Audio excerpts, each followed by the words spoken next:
Hey, good morning, everyone. So my name's Mancuso, and the title for my talk is Computationally Scalable Approaches for Characterizing Genetic Architectures and Diverse Ancestries. But in keeping with the theme, last year I submitted a title and I changed it slightly when I presented, and so I thought I'd do the same today. We'll just change it to cisgenetic architecture. So it's more or less the same, but like a small tweak. Okay, so every year maybe I'll just keep this up, and just to keep everyone on their toes. Cool. All right. So I don't want to belabor this because we've already had several introductions at this point, so I'll keep it quick. Well, I guess before I get into it, I should give a bit of background on myself. So my name's Mancuso. I'm an assistant professor at USC. I'm in the biostats division. I'm also affiliated with the Center for Genetic Epi and a couple other kind of bioinformatics-y programs there. And so it's great to be here as faculty because I started coming to CGSI when I was a postdoc. And so for all the trainees who kind of are new to CGSI or only been, maybe more recent, the fantastic thing about this program is kind of like a cohort where everyone sort of graduates up together. So you see all your graduate students all becoming postdocs at some point, and then eventually faculty. So this is, like, in my opinion, one of the best conferences there is for trainees. So I'm happy to be continuing to be a part of it. Okay, so coming back to the science. So today's talk is going to be kind of a mix between new results, method stuff with a bit of tutorial. So I'm happy to answer any questions at any point. Just interrupt me; it's totally fine. So we've gone over GWAS, but just really quickly, what it does is we identify genetic variants that are associated with disease risk, right? And so what we have here is just along the chromosome, each point corresponds to some genetic variant. Its height corresponds to sort of the statistical support for that association between variant and disease outcome. Okay, but the overwhelming majority of associations that we found have been non-coding, and so like if we ignore any kind of biology, that's not surprising because that's just most of the genome. But it's surprising in the sense that maybe not so much now in hindsight, but at the time when we started to see this, I think most people thought that we'd identify all these sort of coding mutations causing disease, right? By now we've learned that the evidence overwhelmingly supports a model where it's sort of regulatory mechanisms that are contributing to disease risk, right? And so there's this nice figure from a review a few years back where we have these individuals just sort of ordered by their genotype, and what you might have here is for individuals up at the top, they have some genetic variant that allows the transcription factor to bind, and you just have sort of these normal levels of downstream RNA and protein. Individuals at the bottom, they might have like a genetic variant that sort of disrupts the motif, and then the transcription factor can't bind, right? And so they then might have less sort of steady state levels of expression on average, right? And so this is like one putative sort of model for like why risk would arise, right? And that if some gene is important for some disease or some quantitative trait, if you regulate up or down those levels of expression, right, that sort of modulates risk in the population, right? And so the question then is, how do we link the non-coding variation that we see in GWAS back to like what gene it's actually regulating, right? And so by now this is like a whole kind of field that studies this. I think one umbrella term for it is like molecular QTLs. So just to unpack that really is just identifying genetic variants that track with some molecular feature. That's all, right? And so those molecular features can vary. We can look at eQTLs, which correspond to looking at RNA levels to see if genetic variants track with those. Splicing QTLs, you can go downstream to protein QTLs. We can look at methylation, chromatin accessibility, histone modifications. So all of these we can just put under the umbrella of molecular QTLs, right? And they all kind of give some sort of glimpse into like different stages of regulatory processes in some way, right? If we think of kind of some cascade of information flowing, right? And so all of these like kind of independently provide evidence of like how risk may arise, right? If we have a genetic variant, right, and we see that it's maybe possibly right, altering accessibility, right, and then that itself might alter the expression levels downstream, which then might alter protein levels downstream, right? So they don't have to be interlinked. Of course, they can be independent. But that's just kind of giving a broad sense of the field. Okay, and so when we perform these analyses, right, to try to identify, genetic variants that associate with any of these molecular features, what we get is something that looks like this, right? So this is kind of like a locus zoom plot. Each point, again, corresponds to a genetic variant. The higher it is, the more statistical support for its association with that molecular feature. And we test one variant at a time, right? Just like in GWAS. But here we're local to sort of like the molecular feature, right? Where like reads were mapped or whatever. And so what we see here is like this point here corresponds to maybe the SNP with the strongest signal, right? But it's still challenging to interpret because we don't know whether or not that's like the causal eQTL or causal molecular QTL variant, right? It could be any one of these other ones that are tagging it through LD, okay? And so, if we want to understand kind of the architecture, the cisgenetic architecture of any sort of molecular feature, what we really need to do is statistical fine mapping, right, of the molecular features themselves, right? And so that allows us to kind of like disentangle the effects of LD between the effects on sort of downstream molecular features, right? So where we can kind of like weed out any sort of variant that we think is associated solely because it's like correlated with whatever the causal variant is. All right, and so if you're not familiar with fine mapping or what that is, just here's like kind of a cartoon illustration, right? What we have are 4 variants that are sort of, let's say, just upstream of some gene. And so this gene is, actively producing RNAs, okay? And so what we have here is just kind of an illustration of the LD between these variants, right? And so you have 2 variants here that are in strong LD with one another, and these are both independent of these downstream ones. And you have these 2 variants that are in strong LD with one another. And so the SNPs in red, here A and C, correspond to the causal variants, right? So those 2 variants independently contribute to the variation of expression levels in the population, right? And so when we perform fine mapping, what we'd like to be able to do is say, here are sort of 2 clusters, right, that explain the signals observed. Because if we test these one at a time, right, we'll see some signal for A, some signal for B, again, some signal for C, and then D, okay?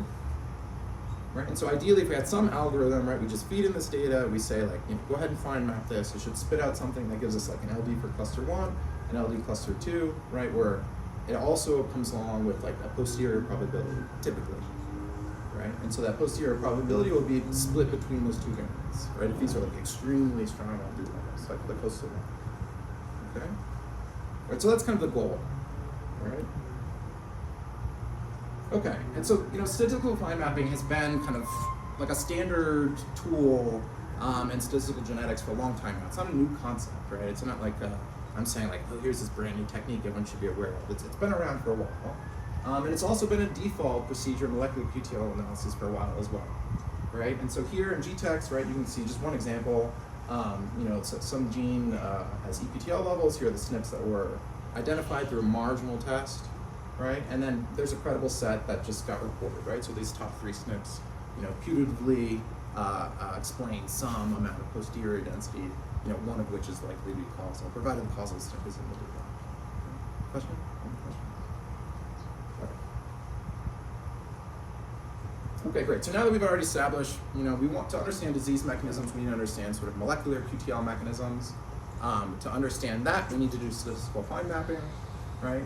Now to take a step back, right, so multi-ancestry study design can improve fine mapping precision, right? And so this isn't, again, maybe a novel concept. There have been methods that have done this for a while, but one sort of extremely nice illustration of this in real data came from the Page study a few years back. And so what we're looking at here is the posterior probability of fine mapping for height, right? So we're not looking at molecular features. Here it's height, GWAS data. And so they fine mapped it using only individuals of European ancestry, right? And it's what they're able to prioritize is maybe the small cluster here, right? So the small cluster of variants, okay? But what we know about LD patterns across diverse ancestries is that there's differences in allele frequency, there's differences in LD, right? And if we assume that the causal variant is shared across ancestries, which is like a fairly reasonable assumption, right? Then we should be able to do a better job fine mapping, right? By sort of weeding out the non-causal variants by leveraging the differences in LD patterns, right? And so down here again, you see the LD and European ancestry individuals, and these 4 SNPs that are fine mapped kind of together makes sense because they're all tightly in LD, right? You can't really distinguish them that well.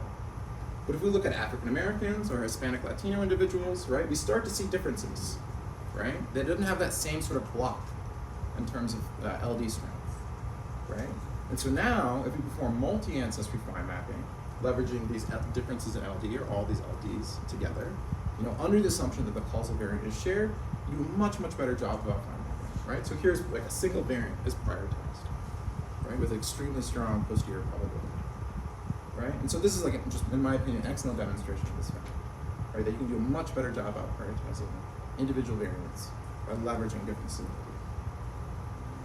Okay, so to take a step back, right, we sort of established that we need to do fine mapping, multi-ancestry approaches sort of improve precision to understand genetic architecture, right? But there's still limitations when it comes to current or existing fine mapping procedures, right? So there do exist multi-ancestry methods. Painter and MS Caviar were some of the early ones in the scene that have been around for several years now. However, there's an assumption that the causal effects across ancestries are independent a priori, right? And so what it's saying is that maybe the causal variants are shared, but the effect sizes of those variants are just completely independent across populations, which is maybe not such a reasonable assumption. I mean, it's fine to start with, right? It's like a good starting point. But biologically, if a SNP is disrupting a transcription factor, barring sort of any interaction with the environment, like why would that effect sort of be different, right? It's like if it's just disrupting the binding, right? Barring sort of differences in like minor allele frequencies and things like that, right? It should be doing the same thing regardless of where you're from.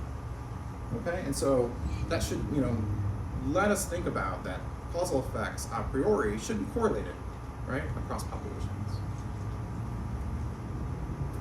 Similarly, these early approaches are maybe computationally feasible to run when we look at thousands of molecular traits. So for one trait, it might be fast enough, and that's fine.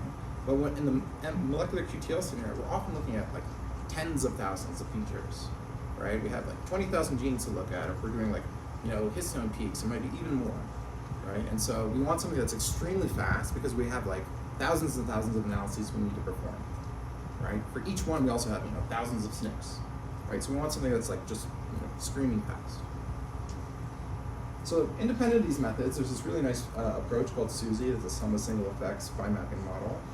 It scales extremely well. It's very fast, right? But it's limited to single ancestry data, right? And so it isn't flexible enough, maybe to independently analyze, multiple population data. It's not built for that, right? Certainly, you just throw everything together and just analyze it, right?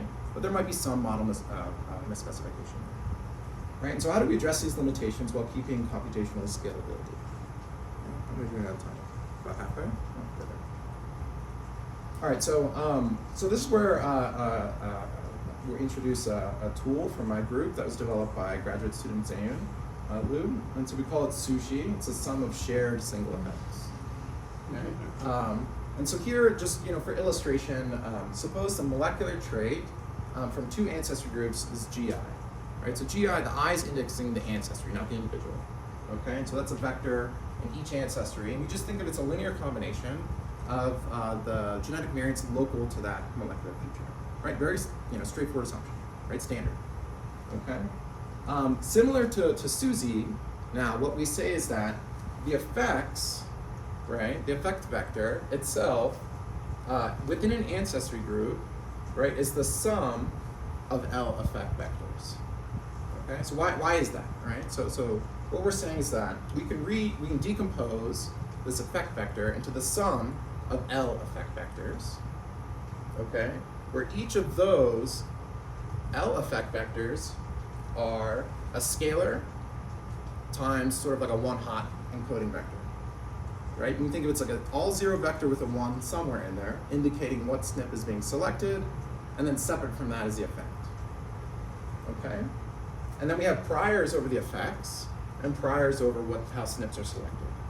Okay, so it's decoupling this process of selecting the features and how effects look, right? And so separate from, what distinguishes this from something like SUSY is that we have this multivariate normal prior over the effect sizes, right? So it allows for different effect sizes in each ancestry group, but it's under the assumption that the causal SNPs are shared. Okay, so the variants that are causal, that we think are like driving the actual variation in the outcome, right, or molecular feature rather, right, is shared across ancestries, but the effects may differ, right? And the reason why that is I tend not to think that there's actual like a biological difference in effect, but we think that that is like sort of accounting for like maybe differences in allele frequency, right? When we do this estimation, it's like averaging over people in the population, and so this sort of naturally accounts for that, okay? And so this is just the model. I haven't talked about how to do inference, but are there any questions so far? No? Okay. All right, so this is the model, right? And so, if we have a prior over effect sizes and a prior over SNP selection, that should scream like immediately how we're going to do inference, right? Maybe? You want to take a guess? Take a shot, stab at it, and trainee? You guys not allowed to answer, right? Okay, fine. Well, we want to do Bayesian inference, right? So we want to say what's the posterior of the effect sizes given the data, right? And what's the posterior of like the selection given the data, okay? But there's a catch, right? And so here's my tutorial part, okay? And so we'll talk very briefly about variational inference. And to get there, we'll start with this, right? So I'll be upfront. This is like completely stolen from like a Twitter account that like is like very famous about Bayesian methods. So props to them. But so just to review, right? So given some data X, we want to infer some parameter, right? And so if we're being Bayesian about it, right? That implies that we want to look at the posterior, right? And so that's the probability of some parameter given the data. And using Bayes' formula, we can write it out like this, right? So on top, you can consider that as like kind of a joint likelihood, right? So likelihood of the data and the prior divided by the marginal likelihood. Okay, so this marginal likelihood is just a normalizing constant. But in order to compute this, what we can do is expand it, right? We can think of it as integrating over all the parameters. Okay. And so what's funny is that like kind of this formulation, it's named after Reverend Bayes, but it's really not from him. And honestly, this is not even what he looks like. We actually have no idea what he looks like. I think this is just some illustration at like hundreds of years later, like that someone just drew, and it's just like what if you Google Bayes, it's like what we see. But like it's not clear at all that he actually looked like. But this formulation is actually due to Laplace. Okay, and so this is kind of this is that rule, right? That if like it's name something's never named after like the scientist that comes up with it, right? And so he gets to pick them. All right, and so the problem with this is that this is typically only computable in closed form in very limited cases, right? Extremely limited cases, right? So where does that leave us, right? There's no way we can compute in closed form what we want to do with the model we specify, right? And so now, one way to do that then is say, well, if we can't compute the posterior for our effect sizes or our SNP selection, what can we do? Well, we can use some surrogate function. Let's say like, fine, I can't do that directly, but maybe what I want to do is get the posterior over some surrogate Q that's like close to the true posterior, right? And so what we'd like to find is like Q for our effects or Q for our SNP selection that's close in the sense of like a KL metric, right? And so called back Levi divergence is just some sort of metric of closeness in distributional sense, okay? And we can rewrite what the KL divergence is just by using expectations, right? And so we can compute kind of the expectation. So this is like the entropy of Q minus the expected log posterior, again, under sort of Q, right? And so what's the problem with this formulation? Well, we still can't compute it, right? Because the hard stuff is still in there, right? If we couldn't compute this in the first place, there's no reason we could somehow magically just even evaluate what this is, right? It's still hard, right? Because it contains the marginal likelihood, which is just a challenge to evaluate, okay? But the good thing is that marginal likelihood is constant with respect to the parameters we're interested in. So in some sense, we don't care about it, right? And so just a quick side note. If you're not familiar, I wrote some math about what the KL divergence is, but like a nice intuitive notion of like why it makes sense to think about closeness in a distributional sense is just here's two normal distributions, right? They have the same mean between between the top and the bottom. Obviously not the pairs next to it. But if we're just looking at this, right, intuitively, we would think that like these two distributions are closer in some sense than these two, right? But if we use like a Euclidean metric, they would be the same, right? It'd say there's no difference, right, between these two or these two, right? And that's not what we want to capture, right? We want to sort of reflect closest in a true distributional sense that sort of naturally reflects like the space that parameters live in. So that's just what KL divergence gives us. All right, so coming back to this, right? So we established again that like the KL divergence you can't evaluate directly because it's still hard to compute. But what we can compute is this thing called the elbow, right? So the elbow is an evidence lower bound, right? And it's like up to a constant, the metric that we're interested in. All right, and so you can reformulate this, just do a bit of algebra and shuffle some things around. And under this way of writing the elbow, right, it gives like a really nice, what I think, intuitive view of what it's capturing. Right, and it's essentially capturing the expected log likelihood, right? So if anyone's done any work in EM algorithms, right, that should be familiar. But we also have this penalty, right? That again is a KL metric, but between our approximating posterior Q and the prior, right? And so intuitively, what are we doing? We're maximizing expected log likelihood, right, by finding some good Q, but we're constraining Q to be close to the priors, right? That's all. So that's like a very helpful, at least for me, way of looking at it. Let's still got some time. Okay.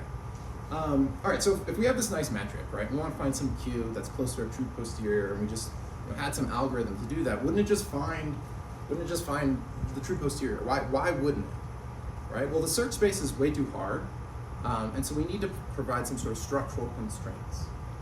Okay. And so typically, what that means is that we need to constrain Q to some smaller set of possible distributions, right? We don't just let it rip and go over the whole space because we'd never be able to find it, right? And so we constrain it in some way. So oftentimes what this will look like is some sort of mean field, right? That's the simplest place to start, right? There are extensions that go beyond this, but the simplest thing then to say is that, well, you know what, for each parameter in my model, they're gonna have their own Q, right? And they're all sort of independent in this place, okay? And once we have that, then you can do inference, okay? And there's this nice algorithm, so like, you know, kind of the way the field started is that you can do this sort of thing called CAVI, where you can just sort of optimize each distribution independently of the others, conditional analysis, right? And you said it's iterative approach, okay? And so this often results in like very, very fast inference. Depending on the model, this might work really, really well, right? And if your parameters of interest are the means of some model, then this is gonna work really well. Right? If you start to have sort of higher levels in your model, then it might get a bit wacky, but for now, this is really good. Okay. So now we've established that there's this thing called variational inference. It allows you to sort of come up with an approximate posterior, and you can learn it quickly. And so we apply that to our model, right? It's not exactly a mean field. We have a bit of a structured mean field model. But now for each single effect, what we can do is infer the posterior distribution for each ancestry. We can get the posterior probability that, you know, molecular QTLs are shared across the ancestries. And then what we can do is then rank SNPs by their posterior and descending order. Right? So we run our tool, given ancestry data, given genetic data, given molecular features, and we output these estimates. Okay? And so what we can also do is, given the posterior inclusion probabilities, compute credible sets. Right? So now we can say, okay, you know, these SNPs, you know, explain 90% of the posterior density, right? And so we think that provided that the causal SNPs are in the data, right, that they have 90% probability it's one of those. Okay, and so we can do this for each SNP, right? We compute this posterior inclusion probability, right? That across these L alphas, right, sort of gives us kind of just the evidence across all these possible effects whether or not a SNP is causal. Okay. And then additionally, right, so these are kind of like the posterior estimates that we're getting. We can employ empirical Bayes to learn the prior or the effect sizes. Okay? And so what we can then do is say across like all the possibilities, right, we learn the prior. And why is that interesting? Because now we can learn what the covariance is, right, in effect sizes. Okay, and so that gives us a sense of, after we run our model, we perform this inference. What is what's the prior, like sort of the learned prior of how effect sizes covary across the ancestries? And then we can always convert that to correlation, right? And we also get the variance, sorry. So it's like we think of that as being a kind of cis heritability effect. All right, so we did simulations, right? So we just used the 1,000 genomes data. We selected like 1 megabase regions around gene transcription start sites, and we looked at European, African, East Asian individuals using just some sort of default, realistic parameters here. And then we compared our approach sushi to another approach we call sushi independent, which is the same model but just fixes that prior covariance and effect sizes to 0. That's all, right? It's just fixing that off diagonal to be 0.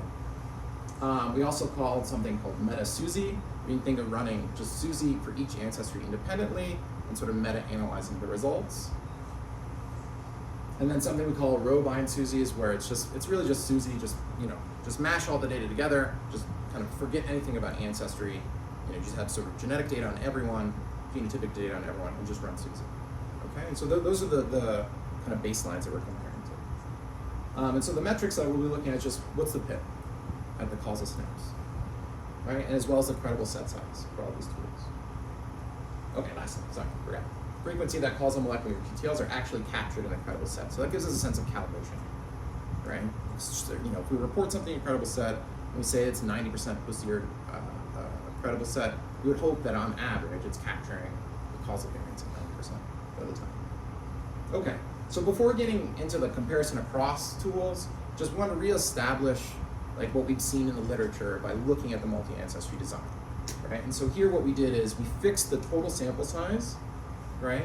And we split it across either one ancestry, right? Or you have 2 ancestries, right? And so it's still maybe 1,000 people, but split 500, 500, and then 3 ancestries, right? So still maybe 1,000 people, but 333, whatever times 3, okay? And then what we see is looking at across all the performance metrics, right, that increasing the diversity under a fixed number of individuals improves the performance, right? Because what we want to establish is like, sure, if you throw more people into the model, it's going to do a better job, right? But what we want to demonstrate here is that it's explicitly a heterogeneity of allele frequencies in LD that's improving things, right? And so what we're comparing to is that fixed kind of budget of samples, and the increasing diversity improves the performance. Right, and so again, we're not sort of the first to recognize this. We're just sort of reestablishing that in our simulations we see that. Okay, and so now what we do is start comparing our tool to the others, right? And so what we see is that we outperform all other methods at various sample sizes. So again, if you just sort of fix everything in the simulation setup, but let sample size increase. So our tool is in green, right? And we see that it outperforms everything in sort of the pips at the causals, the credible set sizes, as well as the frequency, the calibration. It remains robust, right, when there are ancestry-specific QTLs, right? So the model assumes that causal SNPs are always shared, right? It doesn't allow for sort of ancestry-specific causal variance. And so we simulate data that contains those, right? We still see that our approach, as you increase the number of ancestry-specific QTLs, that our approach still kind of does the right thing more often than the other tools.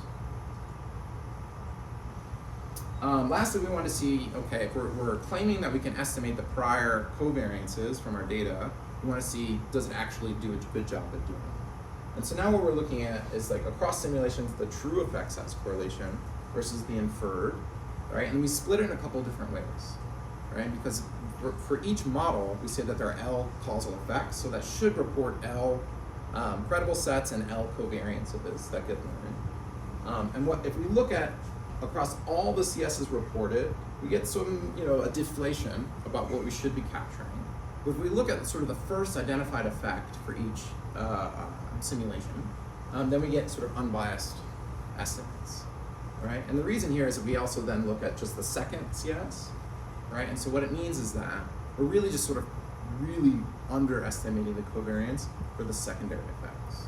And that makes sense, right? Because we have a lot of power to to detect probably the largest effect, right? And if there's a smaller secondary effect, we're not going to have as much power, right? So it's a noisier estimate, right? And so that's why we see this, right? So the secondary effects are more noisy, right? And so that's what's pushing down on the average. But if we look at the first effects, it's doing well. Sorry, I'm already a little bit over, so I'll speed things up. So the other thing that you can do is now, if you run this molecular QTL data, you can do TWAS, right? So you can do sort of joint inference to get the effect sizes per population. You can use these effect sizes for downstream ancestry-specific TWAS, right? I'll skip this. And so what we see is if we apply our approach compared to sort of standard tools to infer effect sizes for TWAS under like a fusion like pipeline, we see that the effects from our tool vastly improve the power for downstream TWAS. Okay, so we applied it to Genoa, right? So that was all simulations, which is great, fine. Our simulations are good, like, shocker. But so we also started to look at Genoa and some real data. So Genoa's LCL lines and individuals of African ancestry and European ancestry. We did some sort of standard filtering on minor allele frequency and Hardy-Weinberg equilibrium and focused at about 14,000 genes. Okay, and so we ran our tool, and so we were able to output credible sets for slightly less than half of the data, but this was a lot more than the other approaches, right? So we're able to sort of, by leveraging information across the ancestries, we can output credible sets at more genes than the other tools. And so pairwise comparison focusing on kind of the metrics that we talked about earlier is that we have smaller credible sets on average when focusing on a tool outputs credible sets for at all sites, higher average pips, and then higher frequency to observe SNPs with pips greater than 0.9. Right, so our tool is able to sort of place more posterior density on a fewer number of markers than the other tools. And so one sort of quick metric is that 94% of these genes have at least 3 shared cis EQTLs, and so this isn't surprising. This is consistent with plenty of works that have demonstrated that there's allelic heterogeneity even at the molecular level, that multiple markers or variants contribute to variation. Oh, so we estimated a prior effect size correlation of around 0.9, right? So the effect sizes that are learned are extremely correlated across the ancestries. Okay. The one thing that we can do then is also look at the posterior inclusion probability at the SNPs, and then see how far they are away from the TSS and compute the average across everything we looked at, right? So rather than effect size now, we have this, you typically see this with log p-values, but this is the fine max version where we look at the posterior, and again, the posterior is highly concentrated right around the TSS. So most of probably what we're capturing are promoter effects, which isn't a big surprise. Those are going to be larger effects than enhancers, but we do see sort of this long tail of playing. Next, then what we did is sort of integrated a bunch of functional annotations to see, of the posterior probabilities our tool is assigning. We see enrichment for those pips within functional features. And while there's a large amount of overlap due to standard error, sort of the point-wise estimate across all of these functional features is greater in our tool compared to the other tools. So on average, we can say that it's like placing more posterior probability at functionally relevant regions compared to the other tools. So the software is already out. You can use it. The manuscript's not out yet. We're still working on it, but you just go to our lab GitHub. It's called Sushi. There's documentation. It's actually fairly robust at this point. We wouldn't have released it if we hadn't have done a bunch of sort of internal analyses to convince ourselves that it's doing what it should be. But we're still sort of in the process of analyzing a lot of top net data that we want to include in the manuscript. So I encourage anyone to go there and check it out. So in conclusion, right, we have this scalable multi-ancestry SNP mapping framework. It outperforms existing frameworks. We applied it to LCL data, and we have a lot of strong evidence of shared genetic architectures, shared cisgenetic architectures across ancestries. And then we had the EQTLs identified by our tool more enriched regulatory features. And you can go download the tool. It's implemented using JAX, so it's like our framework's completely differentiable end to end. It uses just-in-time compilation, so it's very fast. And so, check it out. And if there's any bugs or any sort of features you'd like, just add it on GitHub request, just put Zeyun. So acknowledgements, I'd really like to thank Zeyun. He's an amazing graduate student that he's been in the group for a few years now. So he developed this tool. He did just took it and ran. As well as the other individuals that have contributed to this. Dong was also in the lab. JJ is a postdoc, as well as Dr. Stephen Gasol, and all the other colleagues. So just a quick advertisement. I'm definitely looking for postdocs. Stephen Gazal, who we collaborate with frequently, he's waving his hand, is also hiring postdocs. We're both at the Center for Genetic Epi at USC. You know, I don't know if Zeyun wants me to do this, but he's graduating this year, and so he's looking for a postdoc. So any PIs in the room, just you know, if you're piqued by this tool, maybe considering reaching out to Zeyun and just you know, chatting with him. If anyone has any questions.